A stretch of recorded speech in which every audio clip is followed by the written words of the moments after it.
Yeah. And so that's where we're heading, you know.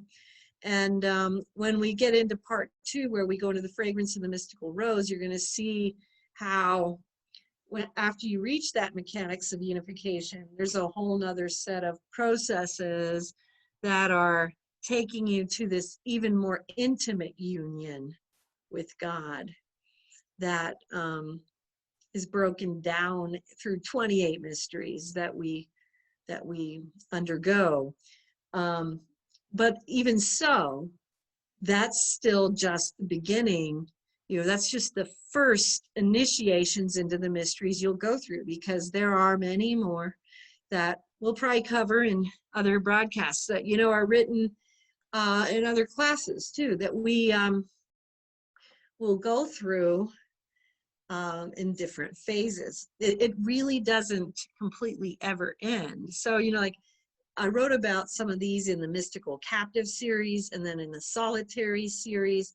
You're going to go through higher and higher and higher levels of these moving closer to God. And then the mysteries become deeper.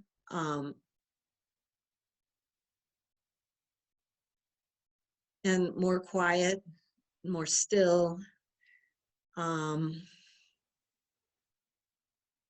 more highly charged. You're going to be entering into those quiet realms that are above the din of the mass retain, you know. It's stillness. Mm-hmm. There's just a couple of things more that I want to cover before we stop this particular, well, it'll be the end of the chapter, before we continue on with the next. And I hope, oh no, do we have more than I thought? Oh, okay. We have more what? Oh, no, I'm just, mumbling to myself. So what is, so you touched upon in this chapter about destinies and fates and the seed of destiny. And so I wonder if you can just talk a little bit about that, and then we're going to go into the mechanics of alteration of reality when we come back. So again, just destinies and fates and the seed of destiny. Okay. Because, we come here and we have the potential to, the greatest possible thing that we can do for, as a soul in this lifetime. But then a lot of us have certain destinies and fates that were to play out, but we don't have to, we can accomplish that. And then our program can continue on in a different elevation. Right. Right. Yeah. And so, the one of the things that I discuss is that fates and destinies are always inextricably bound, but the main difference between fates and destinies is that the fates are things that are determined by our intentions and by our actions, and sometimes by past karma, whereas destiny is something that is determined by the will of God. So destiny could be the vocation, the calling that God is giving us to fulfill in this life. Now, here's something about that people don't always think of. Some of us come in with a specific calling, that we are intended to fulfill from the day we were born. And many people will, without knowing it, sometimes even completely knock that one out of the park before they're grown. You know what I mean? This does not mean that you cannot re-energize by entering the proper path of service and purification. You can't re-energize a situation wherein God chooses yet another destiny for you to fulfill, because he does this all the time. And so we want to remember that even if there are missed opportunities throughout your life, that these are things that God can alter if he so chooses. And so your job is to not worry about things you can't change, but focus on what you can do now. Now, the fates are going to be, much more related to, how your life is going to turn out. Oftentimes, it has more to do with your relationships, your family dynamics, and your karmic configurations. Not always, but most of the time, there's going to be some of that in there. And that's going to be determined a lot by your intention and your actions. But one of the things here as well is with fates is you have to always remember as well that you have to take into consideration that it's not just what you're doing, but it's what everyone else is also doing at the same time. Because as long as we're dealing with life in a physical realm, in a mortal world, we have karma bouncing off of each other. So we're going to have things that occur that are going to go in directions. Sometimes it may diverge in a way you might not expect, or that maybe might not be the original intent, because not just your own intention and your own actions, but the actions and intentions of others around you, close to you, and you need to keep those kinds of things in mind. But again, this is, where the understanding of parallelity is very helpful for people, is that, God is always reconfiguring, and so even when there's like, unplanned change, it's like, okay, go, there's always a reconfiguring going on. So even when things go in a different direction, you want to stay with the guidance of God and with the guidance of Spirit, as it will direct you through proper discernment. Because even if things have dramatically changed, or if it's different or whatever, you're going to receive guidance as to what to do now, or what to do if, or you know what I'm saying? But these are the kinds of things to keep in mind. Anything that happens on the ground is going to be impacted by karma bouncing off of one another. It also, we're also all impacted by events that occur on a mass scale. For instance, coronavirus, so these types of things. So events that occur that impact greater numbers of people can alter things for everyone to some extent a little bit. And so this is something to keep in mind in regard to fates. It also impacts destinies as well, but in a different way. So destiny is something that is specifically willed by God for us to do. And it's important to know that this is related usually to the vocation or the service that God wishes us to give. It can be just as simple as what you do every day, whether it is, and people sometimes do not recognize everything in that way. So like they think they have to be in a service profession for it to count. But we have a lot of needs in the world.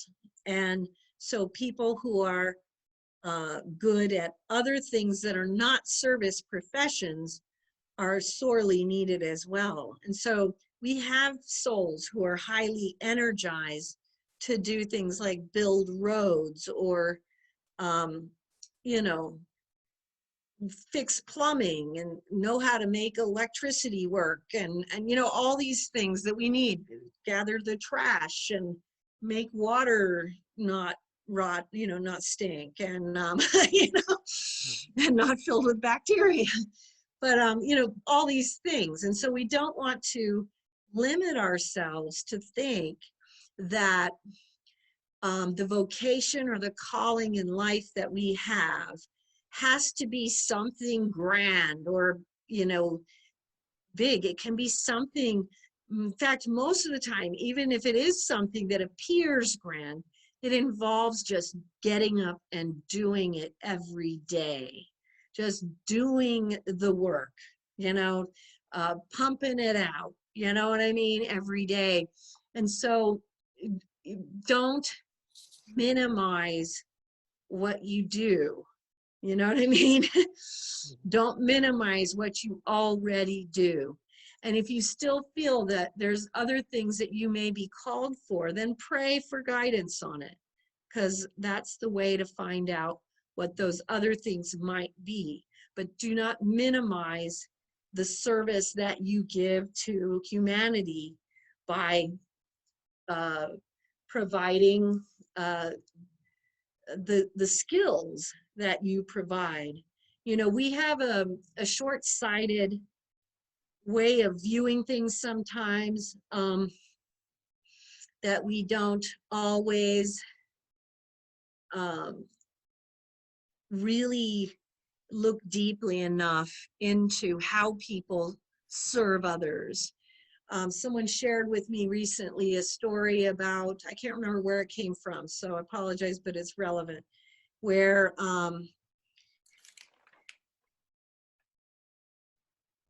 someone told a story and said they wanted to help other people, so they decided they were going to build a business, and they did, and they created jobs for a whole bunch of different people, which, you know what I mean? And so we don't think about how, not to mention whatever the service that's provided by the business that was created, So we don't think of all those things in the way that these are possible callings and vocations that God has given people, but very often they are, And so we want people to recognize that sometimes our callings and our vocations are simple.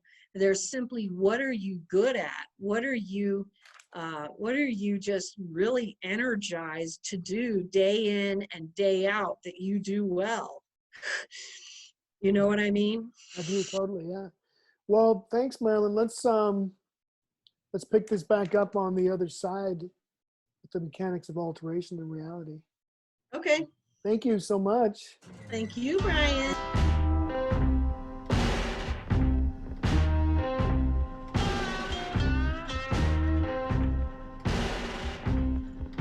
Hi, Marilynn. Hey, Brian. You ready to rock and roll? Ready to rock. Mechanics of the alteration of reality. Yes. Now, you talk about that things don't hit the ground until they come from a higher realm. Right. And so I thought it was cool because you talked about on a different dimension that your foundation, the Out of Body Travel Foundation, has a place on a different dimension where you have thousands of cots. Yes. Filled with souls. What's happening with those souls? Well, people will come there in the night, which is at different times, so that means it's all the time, different times throughout the day and night that happens. And as they're sleeping, and a lot of people, this is subconscious for them, so they're not aware of it. And some people are, and they tell me about their visits, but the angels actually go from bed to bed, and they make energetic adjustments on those who are visiting there to help them with wherever they are at in their spiritual journey or in their mystical travel. Wow. So how much does intention have to do with this? Like if somebody intended to come and visit that space, would that assist in their ability? I do think it assists. The intention does. I do think that assists, definitely. Okay. Now I wanted to talk a little bit about spiritual battles, because we talk about mystical training and in other realms, and then in regards to spiritual battles and consequences and protection from taking hits. So I'd like to address that a little bit, because I know like one of the first things that with teaching this kind of stuff, I want to make sure people are armored up and protected, because there are consequences, and you could talk about that a little bit, when we're in these spiritual battles. It's a real battle. Yes, it is. Shortly before I was diagnosed with cardiomyopathy and heart failure, I had a major spiritual warfare, and Satan's army came at me in a swarm of killer bees. They came right into my heart, and I, knew that that was probably what was the catalyst for the final straw, so to speak, in my illness at the time. And so, there are physical consequences sometimes to spiritual warfare. So you definitely have that. That's for sure. And then how can we protect ourselves, in the greatest way? I know we can't completely. You must gird your loins. Sorry, took that from the Old Testament. Gird your loins, gird your loins. How did I know you were going to say that? You start with, first of all, you want to have, prayer. We build ourselves up with prayer practices, but we also can utilize sacramentals. So, create your sleeping or prayer space, the place where you're going to be practicing, to have a lot of protection around it. You want to have the sacramentals of the church. You want crucifixes, holy water, holy salt. Hold a rosary when you're going to sleep at night. You can get the kind that won't break. So, there's, because if you hold a rosary that's, one of the more fragile kind, you'll probably break it in your sleep. So you might want to get like some of those corded rosaries are great for this. You can wrap it around your hands. They're not going to break. And then, so you can have a different rosary that's your pretty rosary for praying. And then you have one that you wrap around your hands or whatever like that. I have, altars around my bed. I have, on one side, there is an altar with St. Clare. On the other side, I have Our Lady of Garabandal, and I have an old shadow box, and it's filled with some very specific holy relics that I was instructed mystically, actually, to put right in there, which is right next to where my head lies. And then, all around the room are protective things. So, I have altars to the apparitions of the Blessed Mother all up along the wall, and I have the Sacred Heart of Jesus and the Divine Mercy, of course, and I have, some crucifixes all around the bed, as well as I have two angels, that one on each side of the bed, and everyone can do this their own way. I also utilize some sacred geometry to for the purpose of accelerating the vibration, and for the meditation, because I do a lot of meditation as well. And so you want to surround yourself with holy objects, holy water, holy blessed things like this. But the biggest thing then is going to then be prayer. It's your prayer practice that really energizes everything: your protection, your mystical practice, your out-of-body travels, your initiation journey, all of it. Now, I don't think that the typical initiate is going to have Satan bring his armies of bees upon them to send them the bees, a swarm of bees into their heart, typically. So I think that you were, kind of an adversary that Satan was like not very excited about, to bring on that kind of intensity upon you. Well, you'd be surprised though what he will bring upon any soul who tries to rise up out of the mass retained and seek God. Because what happens here is that as long as we are just, going along with the status quo, and we're just kind of like living in our fallen state, completely oblivious, we're no threat to Satan. The minute we try to change that, we become a problem, and you will go through spiritual warfare, because he will try to literally just stop you.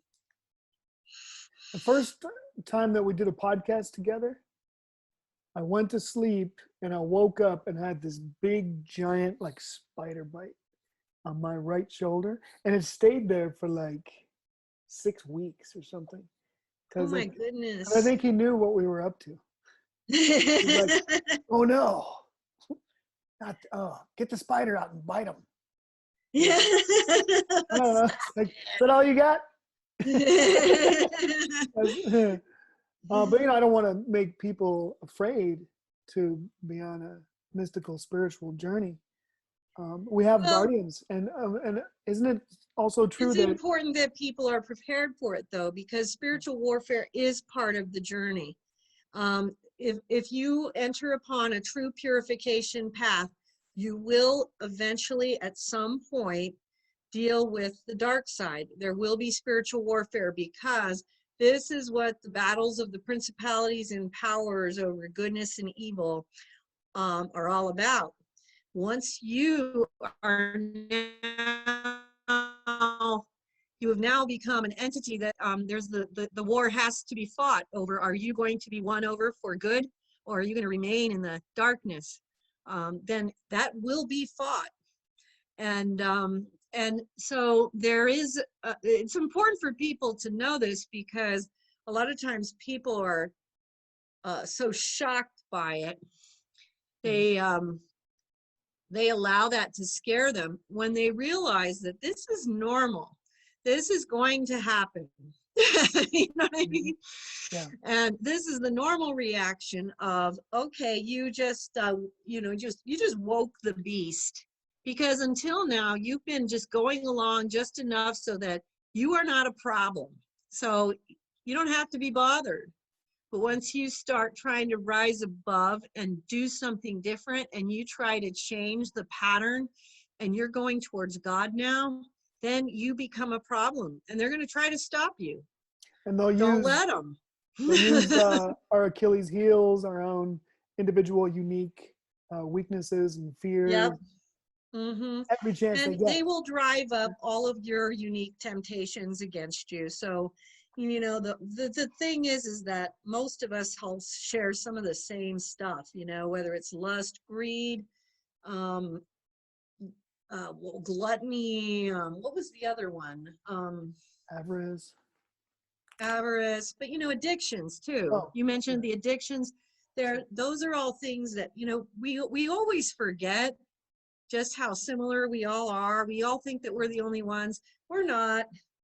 So they're very well versed in these things, because we're all so much alike. Yeah. We're pretty easy. It's like, okay, we got to throw another one out with the lust temptations. Okay, this one over here. Let's throw some greed out there, and let's throw some, this one has some addiction areas. Let's mess with, let's try this. Vanity, I mean, it's always helpful to realize how similar we all are as human beings, because by recognizing that, we first of all remove the shame of our human condition. And let's remember, in the initiation process, God created us imperfect. And so God understands that that's how we are, because he created us this way. So let's start from there. Secondly,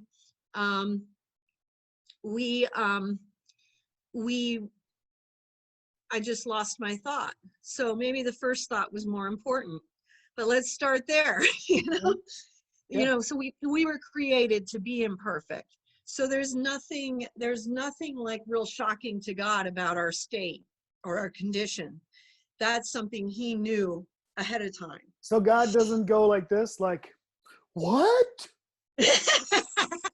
He's not like, no, that doesn't happen. He's like, gosh, Really? Again? Jeez. 100 trillion times today? Come on, dude. Well, let me ask you. It's like, so you said prayer is very important for protection. So I pray to Archangel Michael. So I have a connection with Archangel Michael. I say, Archangel Michael, please surround me with your golden white light, penetratable only by love. Fill me up with your golden white light, penetratable only by love. Fill up this space, or I'll do it for, people that I love or whatever. And so I feel like, I'm protected. And then God only like dishes out what we can take too, right? I mean, if we're in a situation that's, dark, I mean, are we going to be there without some kind of assistance? The answer is no, isn't it? I'm still thinking about the first half of what you said there. So the answer is that we can end up without protection, but it depends on our practice and our prayer life. So people can end up without protection if they are, let me just put it this way. Like if you're playing around with spirituality and you're like, okay, cool. Okay, well then I'm going to try that. And then you end up in some kind of spiritual warfare and you're like calling out for Christ and you're like, you never really believed in him. You don't really care. And you're just, whatever. Okay, Jesus, show me you exist. And then he doesn't show up. And it's like, well, okay, well, that's to be expected. Because the protection arrives the minute we have a sincere thought and a sincere act of contrition, a sincere act of turning to God, asking for help, pleading for mercy. So we have to remember the proper state of mind that we must have. And so that's important because that can happen. But it usually happens in cases where people are just kind of expecting, freebies. They think that it's just like, okay, just by the nature of me being so cool, and it's like, no, that don't work because it's like, Jesus has seen a lot cooler than me. And he's seen a lot cooler than, you know what I mean? So he's like, pretty cool. Cool character. Yeah, and he's done with so we have to remember we have to be sincere. We have to be cultivating humility. We have to be cultivating prayer. We have to be cultivating a deep interior life. And so without those things, we are not doing our part. But going back to what you said, God doesn't give us anything we can't handle.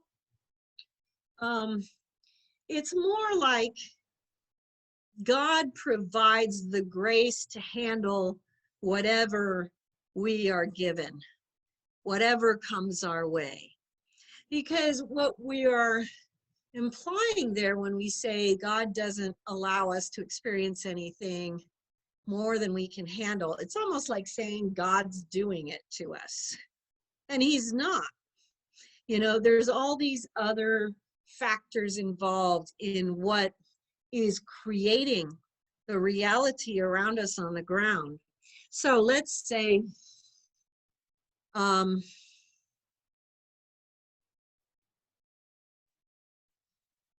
going to go to, there was a teaching that I was taken through that was really important. It was real hard for me to understand at the time, but now I totally get it, even though we only know if we really get it if we're ever faced with a moment like this. But I was taken back through what was called the Exodus, but it was called the Exodus because we were talking about Jewish people and the Jewish people of faith.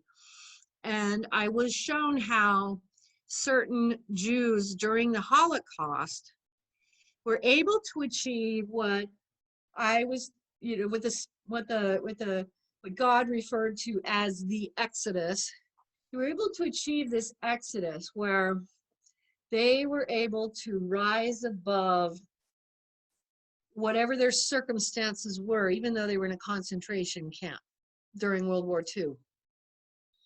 And this is something we see throughout history with some of the great, not just the great mystics and stuff, but with people that no one ever knew.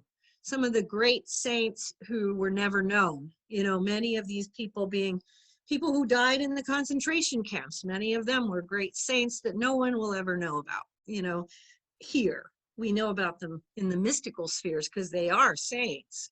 You know, Saint Maximilian Kolbe was a Catholic priest who did the same thing, except that he was able to he transcended the death camp and was in this state of bliss where he was singing hymns in a room where they just starved him to death until he died. And there's a whole story behind Saint Maximilian Kolbe, but here's a soul who was arisen above the mass retain, even while surrounded by pure evil.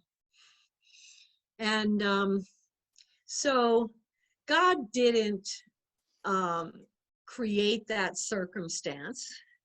Humankind did, you know.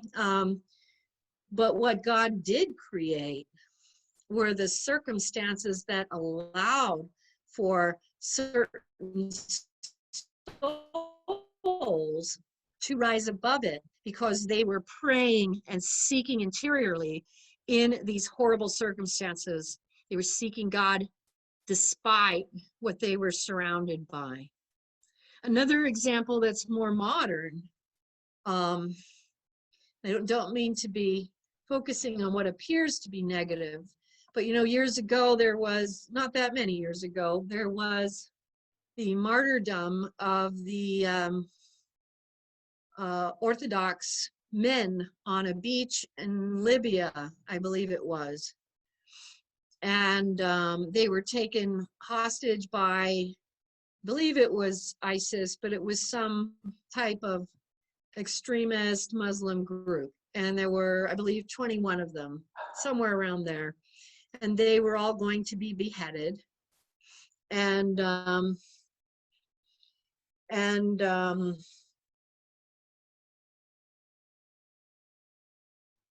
mean, they were able somehow, and we see this even in the book of Maccabees.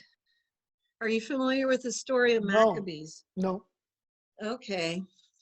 But again, with these men on the beach, somehow knowing they're going to go through a really pretty horrifying death, were able to somehow rise above it. And you know, we don't know for certain that every one of those people was in that kind of state, but some of them definitely were. How did they rise above it? Well, that's what I'm saying. I don't know how, but the grace of God was definitely part of that. I imagine that they probably prayed together as a group. They all kind of knew that they shared the same fate. You know, one of the things that people say about this, and it goes back to the book of Maccabees as well, is it was probably even harder after they realized what was going to happen to them, because they did one at a time, you know, and then they see how they're going to go. And so it becomes even harder and harder. I don't know how I'd handle something like that. You know what I mean? I don't think any of us do. But that is a grace of God. That is what was shown to me as this exodus, this ability to be in a different world where they are. You know, they were, this is a grace. But in the book of Maccabees, a similar thing happened. It was a mother and her 7 sons, I believe it was 7. I'm not sure if I have the right number. and they were Jews, and they were being asked to do something that was against Jewish law, and they refused to give in. And they literally, this is a horrible story, but they literally took each one of her sons one at a time and cooked them alive until they had cooked all of them and her, the mother. And this is when faith is transformed to a point where a soul is rising above. You know, people talk about duality and non-duality. This is when a soul is rising above the mass retain and literally energetically and spiritually able to rise above what we experience down here in the physical. Doesn't mean they don't experience pain, because they do. But they are in a spiritual state that is heightened. And it is a total grace of God, but it comes about through this interior faith, the prayer, and, you know, the fortitude. It's these virtues, the discipline, that is fueling the ability of people who are able to do this throughout time and history. And so I forgot where we started on that. But. Well, that's okay. No, it's good, because this leads into the next thing, which is residue and residual energy from once we pass on. And can you speak of that? Oh, yeah. Yeah, when we pass over, a lot depends on, you know, there's a lot of different types of states that we will be in. But like, for instance, when if someone has, and let's use the example of like the Book of Maccabee, or the Orthodox individuals who found themselves in that place, because they could have, you know, like, oh no, blah blah blah blah, and died. Or let's, you know, what I mean is like, you know, like, oh no, how can this happen? Oh, I'm dead. And then what kind of residue would they have, as opposed to like, you know, okay, you know, and, you know, really being, you know, with God and stuff. And what type of residue or residual energy would they have? You know, those two different approaches. well, that's At least from that incident, because it's not, you know, it's not their whole life, which is part of the residue, but I mean, just that incident, perhaps. well, the incident would impact I want to clarify, though, because we don't want to be unfair to those who experience traumatic or horrifying ends, because people do. And what we want to honor those who are able to handle it extraordinarily. We don't want to shame those who are not in a spiritual state like that to receive it. But, you know, for me, I think it's that we look in awe at the faith that they somehow exhibited, because it is an act of grace, it's high grace. But we also don't want to minimize the suffering of others and the terror, because there is true terror, and that's exactly the point of terrorists. They like to commit terror, which is on the dark side, destruction, all those things we've talked about. So that's kind of their point. And so that is not, you know, the fact that this has been done to this person is not their bad, so to speak. Right, gotcha. This is the action is caused by this other person who carries the entire responsibility for the action.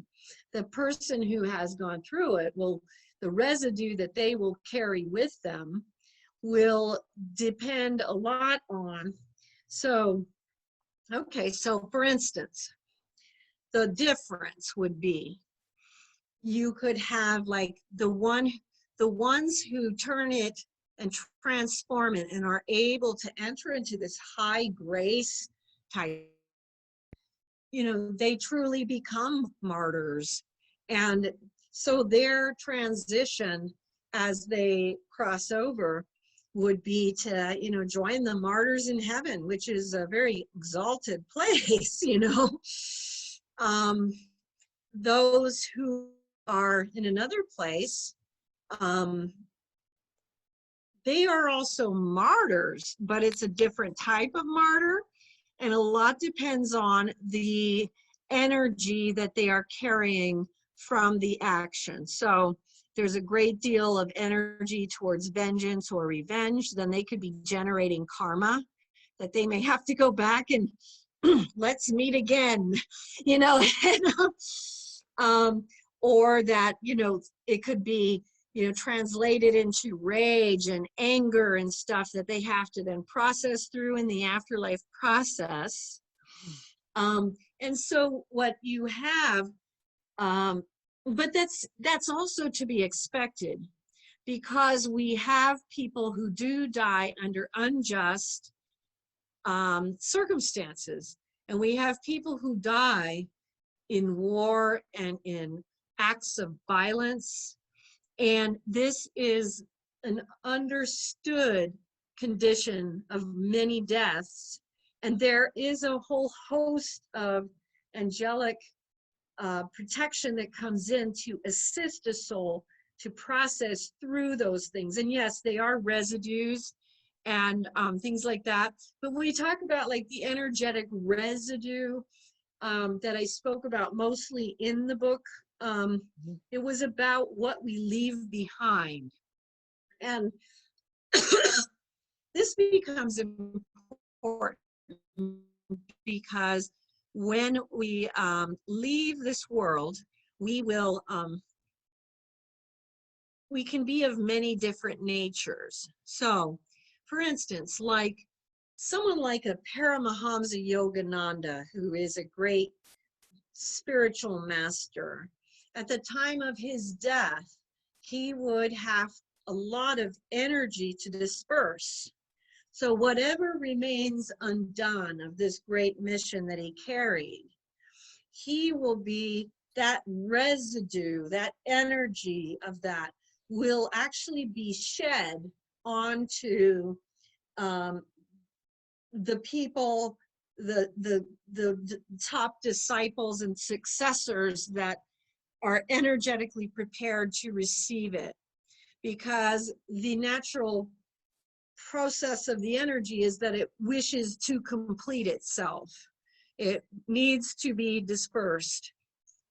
If someone has unfinished business, and it's not of a spiritual nature, but it's unfinished business, a lot of times they will have energetic residue that will go to someone close to them. It might be like let's say someone dies younger than they thought, and they have children, and they might have this energetic residue which they are looking to shed on someone close who might look after their children. You see, so it can happen in a number of ways, or their grandchildren, or any number of things, their spouse,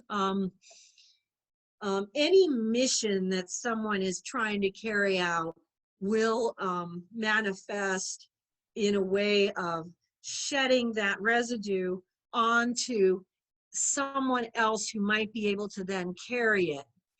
But then there's also that personal residue, which will be of all the personal issues of whatever might be left to process, so that things that are left undone might be taken care of anyway through others, in a sense. Does that make sense?